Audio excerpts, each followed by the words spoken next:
জাতীয়তাবাদী ছাত্রদল ঢাকা বিশ্ববিদ্যালয়কে আহ্বান জানিয়েছে। সেটা হতে পারে ডাকসুর সংবিধান সংস্কার প্রস্তাবনা থেকে শুরু করে যে কোনো রূপরেখার বিষয়ে বাংলাদেশ জাতীয়তাবাদী ছাত্রদল ঢাকা বিশ্ববিদ্যালয় ততবারই কিন্তু তাদেরকে রেসপন্স করেছে।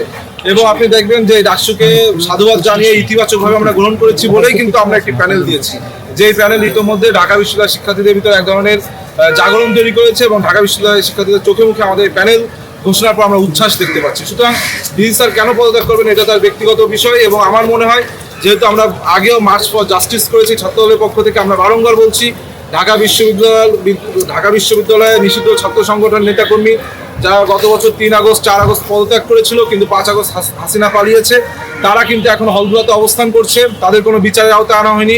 3 তারিখ নীল দলের যে সকল চরমপন্থী শিক্ষক শেখ হাসিনার পক্ষ নিয়েছিল তাদের কোনো বিচারের আওতায় আনা হয়নি। ঢাকা বিশ্ববিদ্যালয় প্রশাসনিক ভবনের বিভিন্ন কর্মকর্তা যারা 3 তারিখ শেখ হাসিনার পক্ষে রাজপথে মিছিল করেছে তাদের বিচারে আওতায় আনা হয়নি। সুতরাং আমার মনে হয় এই যে বিচারহীনতা সংস্কৃতি, এই বিচারহীনতা সংস্কৃতি কিন্তু একটি সুস্থ সুন্দর অংশগ্রহণমূলক মডেল ডাকসু নির্বাচনে কিন্তু অন্তরে হয়ে দাঁড়াবে।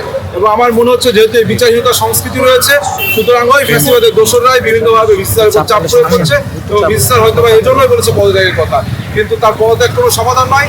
কারণ ডাকসু নির্বাচন আমাদের প্রাণের দাবি। আমরা শিক্ষার্থীরা এবং আমাদের ছাত্র সংগঠন সহ সকলে এই ডাকসুর পক্ষে ঐক্যমত আছি। ভিসি স্যার পদত্যাগ করলে আরেকজন ভিসি আসবে, কিন্তু ডাকসু নির্বাচন হবেই হবে। Thank you.